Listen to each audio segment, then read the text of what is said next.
Hello friends, labour laws station में आपका स्वागत है। जिस नोटिफिकेशन का इंतजार कैंडिडेट्स कई सालों से कर रहे थे वो यूपीएससी ने नोटिफाई कर दिया है। UPSC assistant provident fund commissioner exam 2023 और enforcement officer account officer exam 2023 की नोटिफिकेशन यूपीएससी ने लाइव कर दी है। इसके एप्लीकेशन फॉर्म्स फिलअप होने शुरू हो गए हैं।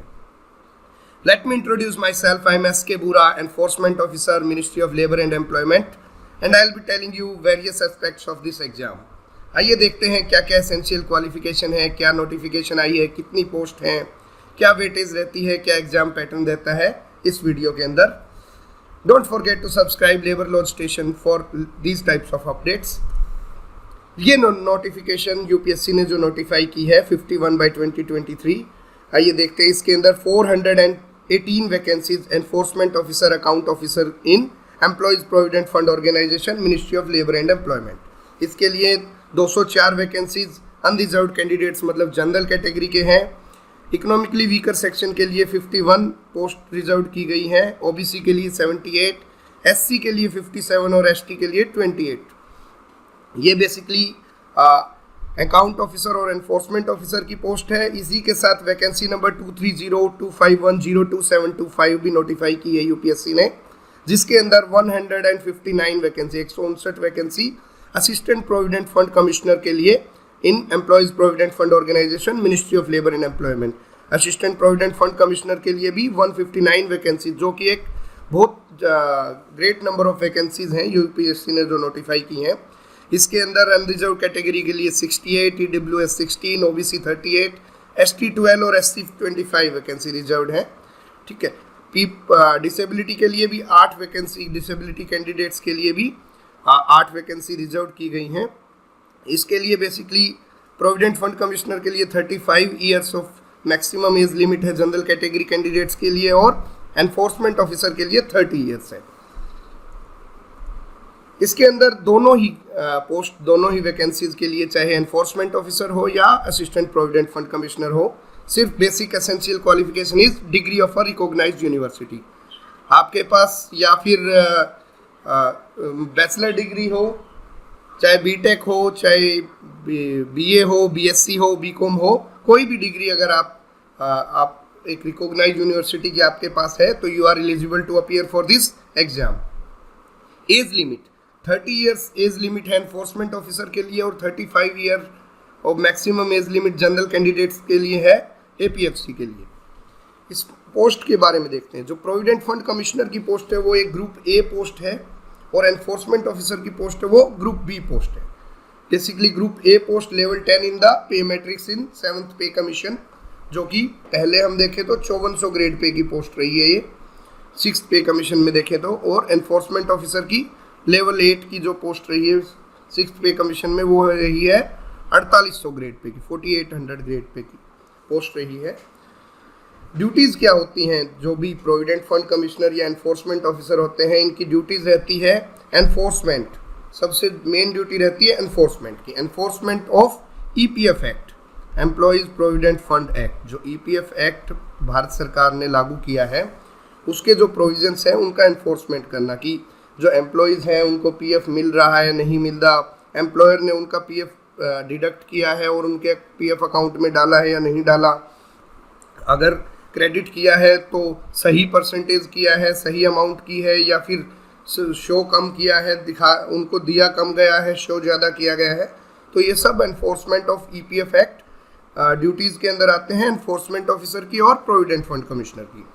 रिकवरी करनी, उनके account administration, cash, legal, pension, इनसे रिलेटेड जो भी प्रोविज़न रहेंगे पीएफ एक्ट के, वो इनको काम देखना रहता है। और administrative function like inquiry conduct करनी, जनरल एडमिनिस्ट्रेशन देखना, पोस्टिंग से related, maintenance of cash book, reconciliation of bank statement, MIS return, ये सब काम रहते हैं। बेसिकली 2 भाग में बांटा गया है, एक स्टैट्यूटरी जो कि पीएफ एक्ट के प्रोविज़न को, और एक एडमिनिस्ट्रेटिव। तो ये 2 टाइप के फंक्शन रहते हैं एपीएफसी और एनफोर्समेंट ऑफिसर के। हेडक्वार्टर दिल्ली के अंदर रहता है basically, but the officers are appointed to these services shall be liable to serve anywhere in India. All India posting liability है इसके अंदर। APFC और enforcement officer.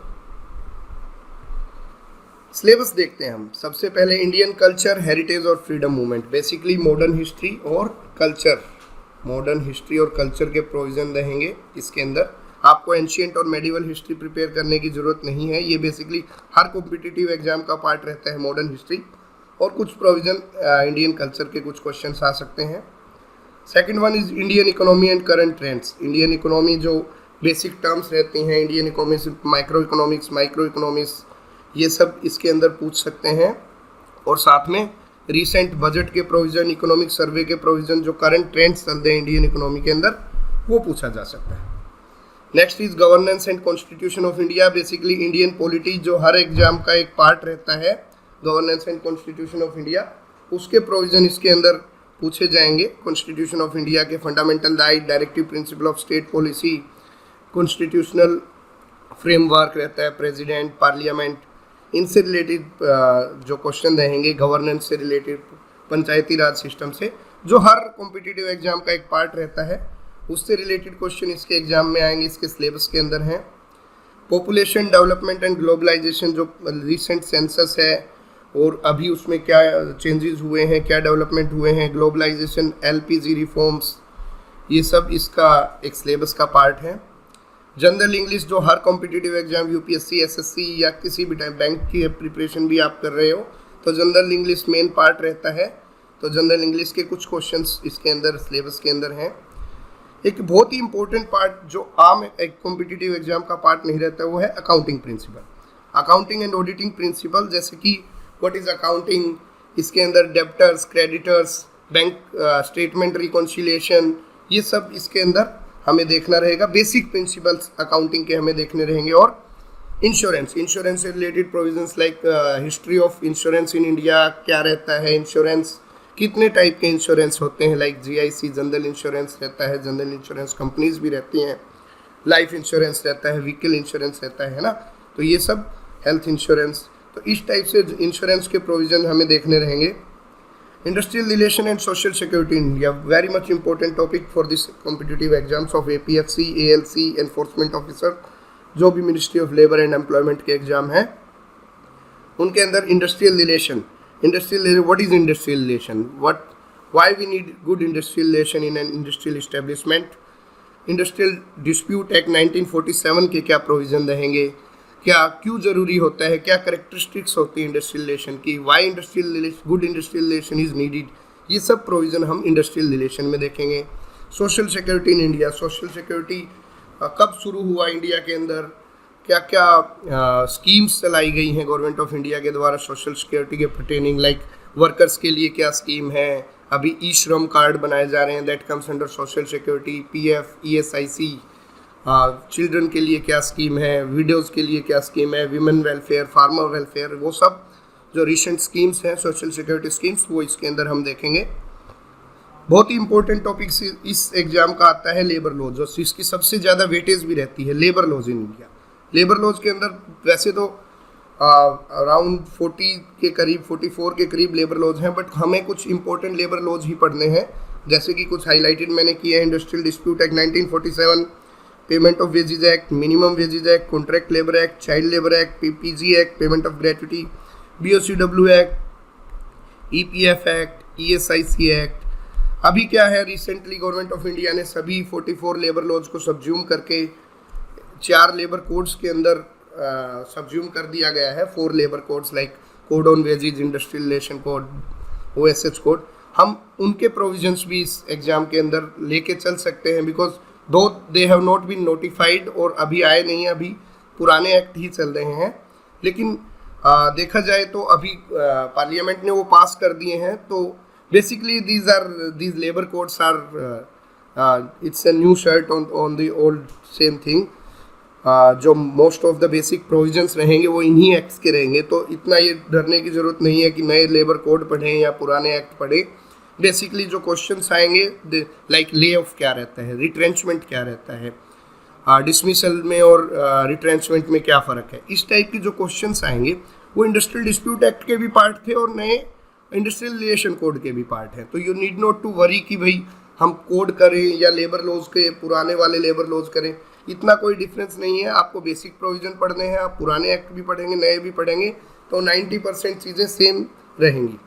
Then is current events, basic knowledge of computer application, जो usually MS office, MS word, hardware, software, ये normal question आएंगे। General science के question आएंगे 6 to 10th class की जनरल साइंस आपको तैयार करनी है।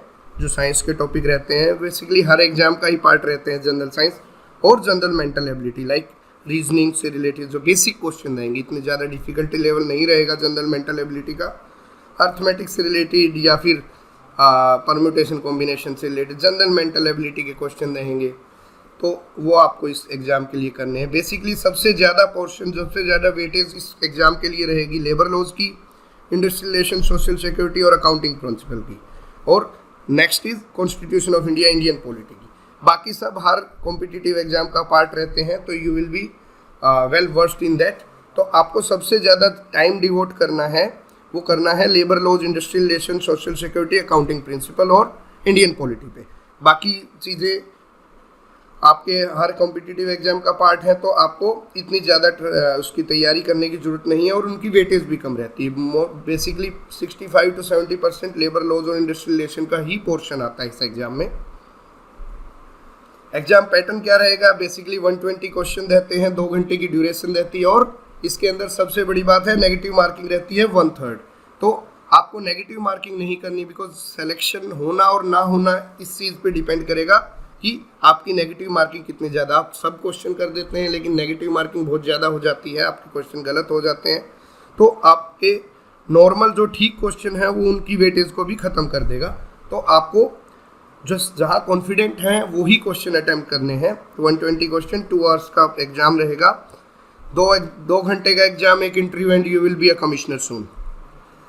तो इसकी तैयारी कैसे करें, इसकी डिटेल प्रिपरेशन के लिए हमने एक ऐप प्रिपेयर किया है, एडुकेशियस ऐप है जो गूगल प्ले स्टोर पे अवेलेबल है, और हम लेबर लॉज स्टेशन पे भी डिफरेंट टॉपिक्स डालते रहेंगे, इससे रिलेटेड इन्फॉर्मेशन डालते रहेंगे। अगर आपको भी कोई डाउट है तो आप एडुकेशियस ऐप डाउनलोड करके वहाँ हमें मैसेज कर सकते हैं।